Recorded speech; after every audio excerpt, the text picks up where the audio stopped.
एक छोटे से गांव में मीरा नाम की एक लड़की रहती थी।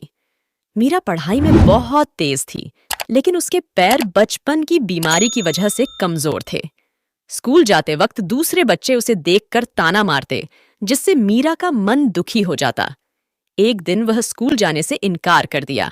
दादी, मैं स्कूल नहीं जाना चाहती। क्यों बेटा, क्या हुआ? दूसरे बच्चे मुझे देखकर ताना मारते हैं।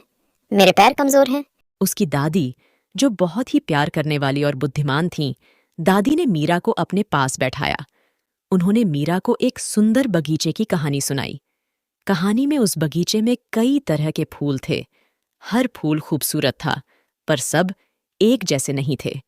कुछ गुलाब की तरह खिले हुए थे, तो कुछ सूरजमुखी की तरह ऊंचे थे। वहीं कुछ छोटी बैंगनी की तरह जमीन पर सटे हुए थे। दादी ने कहानी खत्म करके मीरा से पूछा। बता मीरा, तुझे कौन सा फूल सबसे अच्छा लगा? मीरा ने सोचकर कहा। दादी, हर फूल अपनी तरह से खूबसूरत है। दादी ने मुस्कुराते हुए कहा। बिल्कुल ठीक, ऐसे ही हर इंसान खास है। भगवान ने सबको कोई ना कोई खूबी दी है। तुम्हारी खूबी है तेरी तेज दिमाग। ये मत सोचो कि कमजोर पैर तुम्हें कमजोर बनाते हैं। हौसला रखो, मेहनत करो और अपनी पढ़ाई पर ध्यान दो। दादी की बातों ने मीरा को बहुत प्रभावित किया। उसने हिम्मत जुटाई और दोबारा स्कूल जाने लगी। मीरा ने अपनी मेहनत से न सिर्फ पढ़ाई में सबको पीछे छोड़ा, बल्कि आगे चलकर एक मशहूर लेखिका बनी। मीरा की कहानी यहीं खत्म नहीं होती। जब मीरा एक मशहूर लेखिका बन गई, तो वह अक्सर स्कूलों और कॉलेजों में छात्रों को प्रेरित करने के लिए जाती थीं। वह अपनी कहानी सुनाकर छात्रों को समझाती थीं कि कैसे उन्होंने अपनी कमजोरी को अपनी ताकत बनाया।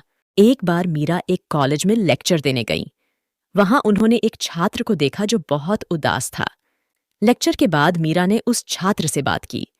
छात्र ने बताया कि वह अपनी पढ़ाई में बहुत अच्छा था, लेकिन एक हादसे में उसके हाथ जल गए थे। अब उसे लगता था कि वह कभी भी अपनी जिंदगी में कुछ नहीं कर पाएगा। मीरा ने उस छात्र को अपनी कहानी सुनाई और उसे समझाया कि हार मानना कभी भी समाधान नहीं होता। उसने छात्र को प्रेरित किया कि वह अपनी जिंदगी में आगे बढ़े और अपने सपनों को पूरा करे। छात्र मीरा की बातों से बहुत प्रभावित हुआ। उसने अपनी जिंदगी में फिर से उम्मीद की किरण देखी।